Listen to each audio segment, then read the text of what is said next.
Hi everyone! This is it na, winter na. Kaya kailangan na nating maglikas ng mga halaman. Ay, Diyos ko, buhay plantita. Why oh so why? Ganito kahirap. Ayan. So ito yung itsura nila ngayon, guys. Maganda ang kulay. Gaganda ng kulay nila.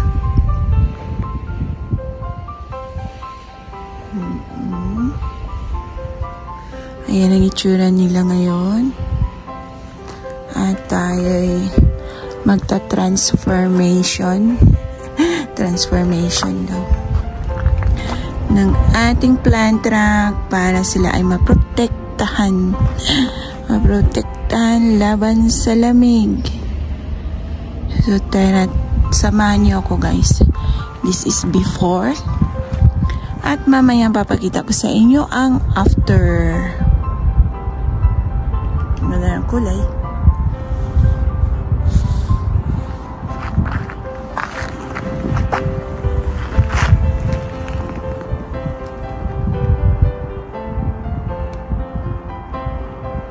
Diba? Ang saya-saya. Plants pa more. So, ayan ang itsura nila ngayon.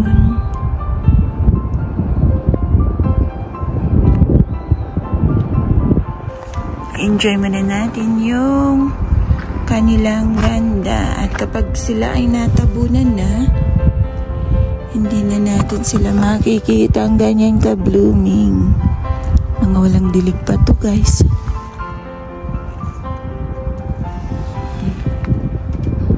Ay, may sunog. Nag-sunburn ka, girl. Winter na, ah. Talaga lang. Mabul ka pa talaga sa sunburn. So, ayan, guys. Tayo'y magtiklop, maglabas ng mga halaman at tuloy-tuloy na natin silang ligpitin. Ting mga ayun yung iba kong tatlo kong pinaka iniingatan. Do kahit yung isa doon ay common na black rose lang siya, ay mahalaga siya sa akin. Kaya kagabi oras ng mga mag-aalauna ng kalagitnaan ng gabi ay binitbit ko siya palabas at hindi siya pwede rito sa lamigan at delikado. So dito pa yung ating mga ibang ioniums. Mamaya-maya kailangan na natin ng swap. Yung iba ititray ko na kasi kapag yung sobrang lamig na, pwede na natin silang pak ganun. Ano yung pak na yun, guys. Ilagay na natin sa tray at kapag hindi na kaya ang lamig, kailangan na nating buhatin sa loob ng bahay. Hindi sila pwedeng mag-frost dito. Hindi natin sila pwedeng basta-basta lang iwanan na nakabuyang-yang na ganyan. Sorry. Sorry ka talaga. At Max, so, maging sorry ka talaga kapag ayan ay naglaho. So, ayan, mga itsura nila ngayon, sa ngayon.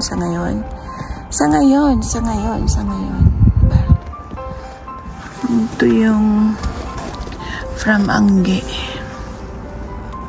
Ayan siya. Tangkit nito. Yung nga alam pangalan nito.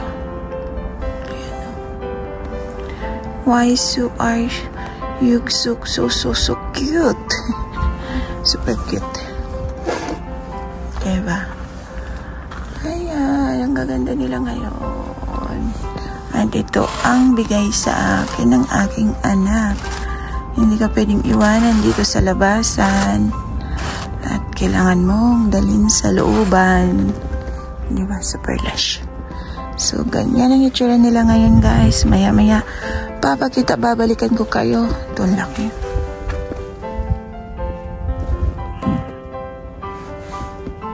Malaki pa siya sa kamay ko. Ang ganda ng kulay.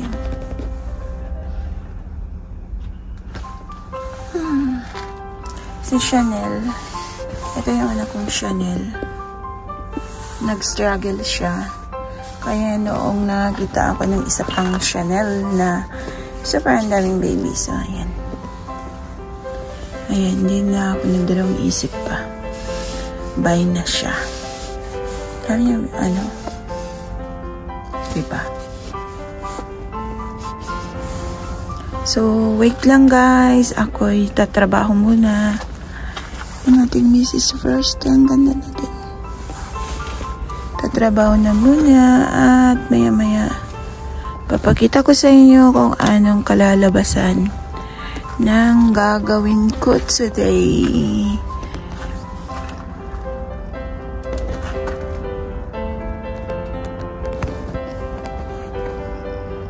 One hour later.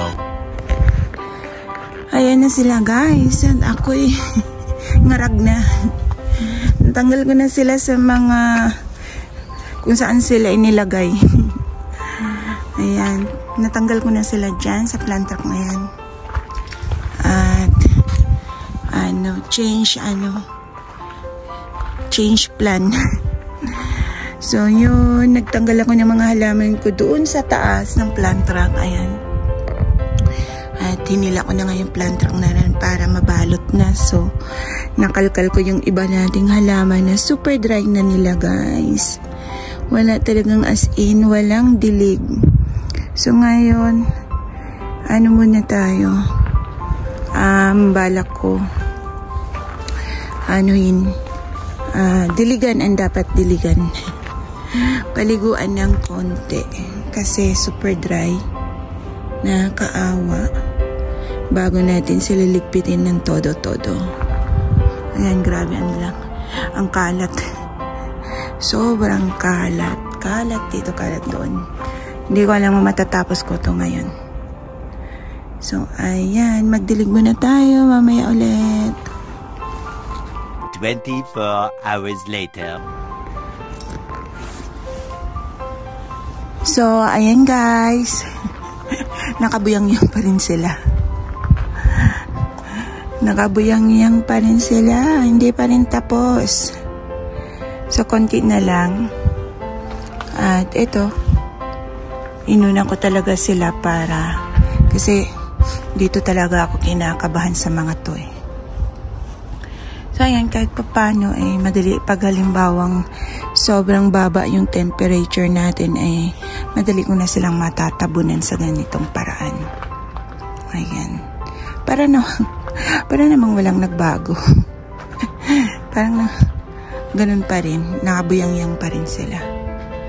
So, ganyan, kapag medyo malamig na nga, masyado, yun ko na, pwede ko silang lagyan na lang ng tabing sa harapan para hindi sila talaga sagad na sagad sa lamig.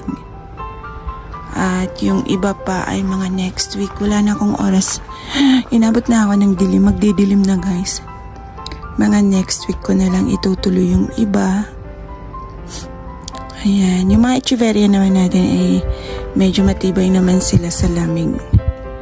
At hindi pa naman, wala pa naman ako nakikitang sobrang minus talaga.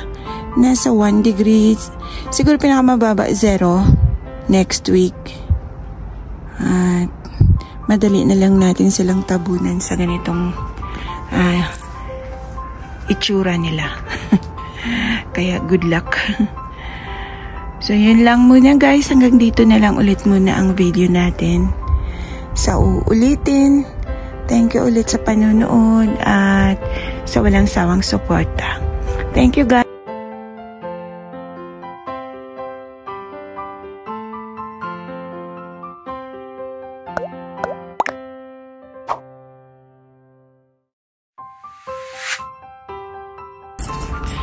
So, ayan guys, din dito sa kabilang part.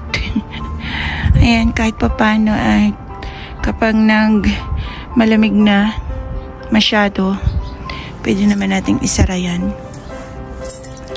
At konting tabon-tabon lang sa mga babies na nandyan. Hindi pa to final guys. Hindi pa to final. At yung ating mga ioniums din to guys. tinabunan ko na sila ng ganyan kasi yun nga, malamig na. So kapag sobrang minus na yung degree, yan, mga naka-tray na sila. Ayan, naka-tray. Kaya buhat na lang. Hindi ko pa alam guys kung dadagdag tayo ng plant rack.